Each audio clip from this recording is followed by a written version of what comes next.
بسم اللہ الرحمن الرحیم۔ السلام علیکم ناظرین، میں ہوں جی ایم جمالی اور آپ دیکھ رہے ہیں ڈیجیٹل کے سب سے بڑے چینل نیوز پاکستان کا programme a to Zee.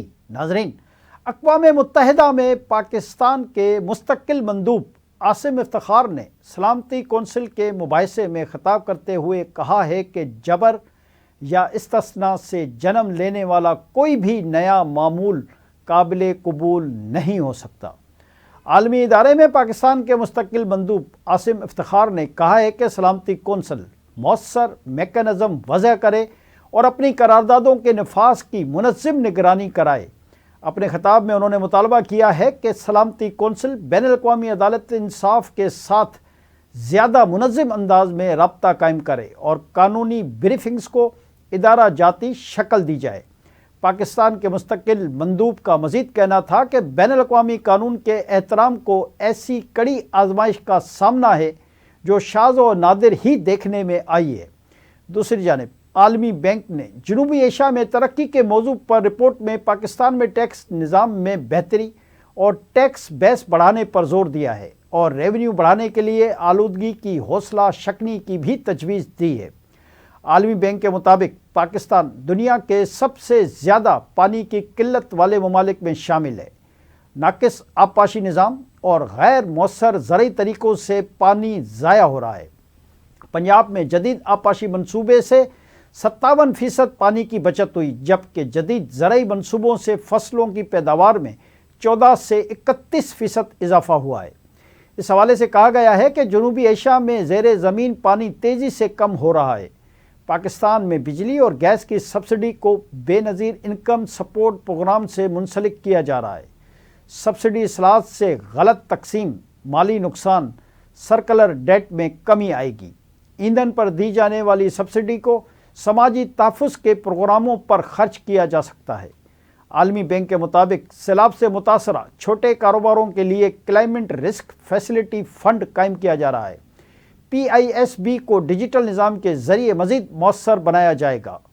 Report میں کہا گیا ہے کہ کرونا کے دوران بی آئی ایس پی کے ذریعے 1,20,00,000 خاندانوں کو امداد دی گئی۔ پاکستان اور مالدیپ میں امداد کے لیے خود رجسٹریشن کی سہولت موجود ہے۔ جی ناظرین، امریکہ نے یورپی یونین پر الزام عائد کر دیا ہے کہ وہ بھارت کے ساتھ آزاد تجارتی معاہدہ کر کے بالواسطہ طور پر روس یوکرین جنگ کو فنڈ فراہم کر رہا ہے۔ امریکی وزیر خزانہ اسکاٹ بیسنٹ نے کہا ہے کہ یورپ براہ راست روس سے توانائی کی خریداری کم کر چکا ہے، لیکن بھارت میں ریفائن ہونے والی روسی تیل کی مصنوعات خرید کر اب بھی ماسکو کو فائدہ پہنچایا جا رہا ہے۔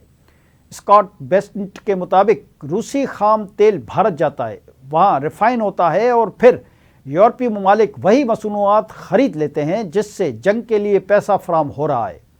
انہوں نے مزید کہا کہ امریکہ نے روسی تیل خریدنے پر بھارت پر 25% سمیت مجموعی طور پر 50% ٹیرف عائد کیے ہیں، جبکہ یورپ نے اسی دوران بھارت کے ساتھ بڑا تجارتی معاہدہ کر لیا ہے۔ بیسنٹ نے دعویٰ کیا ہے کہ صدر ڈونلڈ ٹرمپ کی قیادت میں امریکہ نے روس کی توانائی تجارت کو کمزور کرنے کے لیے یورپ سے کہیں زیادہ قربانیاں دی ہیں اور واشنگٹن یوکرین جنگ کے خاتمے کے لیے کوششیں جاری رکھے ہوئے ہے۔ دوسری جانب بھارت اور یورپی یونین آج اپنے طویل عرصے سے زیر التوا آزاد تجارتی معاہدے کو حتمی شکل دینے کا اعلان کر رہے ہیں۔ یہ مذاکرات 2007 میں شروع ہوئے تھے۔ یورپی کمیشن کی صدر ارسولا فون ڈیر لائن نے اس معاہدے کو تمام تجارتی معاہدوں کی ماں قرار دے دیا ہے۔ جی ناظرین، ایک اور اہم خبر سے آپ کو آگاہ کریں کہ ڈائریکٹر شامی کیمپ کی طرف سے داعش سے منسلک خواتین اور بچوں کو خاموشی کے ساتھ برطانیہ سے واپس بھجوائے جانے کا دعویٰ کیا گیا ہے۔ برطانوی ذرائع ابلاغ کی رپورٹ کے مطابق کیمپ ڈائریکٹر نے دعویٰ کیا ہے کہ شامی جمہوری فورسز کے کیمپوں سے کم از کم 6 خواتین اور 9 بچوں کو واپس برطانیہ بھیجا گیا، مگر برطانوی حکومت نے انہیں اس خدشے کی بنیاد پر واپس کر دیا کہ ایس ڈی ایف کی نگرانی میں رہنے والے مذکورہ افراد شدت پسند تنظیم داعش کے فرار قیدی ہو سکتے ہیں۔ مذکورہ قیدیوں کو برطانیہ سے شام جانے اور داعش میں شمولیت کی پاداش پر اپنی شہریت گنوانے والی شمیمہ بیگم کے ساتھ رکھا گیا تھا۔ شمیمہ بیگم عالمی سطح پر اپنی برطانوی شہریت کی بحالی کے لیے طویل عرصے سے جدوجہد کر رہی ہیں۔ یہ امر قابل ذکر ہے کہ ایس ڈی ایف عراقی سرحد کے قریب واقع ایروس کیمپ کے کنٹرول میں ہے، جہاں ISIS کے پسپا ہونے کے بعد شمیمہ بیگم سمیت دیگر خواتین اور بچوں کو رکھا گیا۔ دوسری طرف مذکورہ افراد کی برطانوی واپسی کے حوالے سے کوئی پالیسی تبدیلی سامنے نہیں آئی ہے۔ واپس جانے والی چند خواتین کو کیس کی بنیاد پر واپس جانے کی اجازت ملی جنہیں برطانیہ کو واپس کیا گیا۔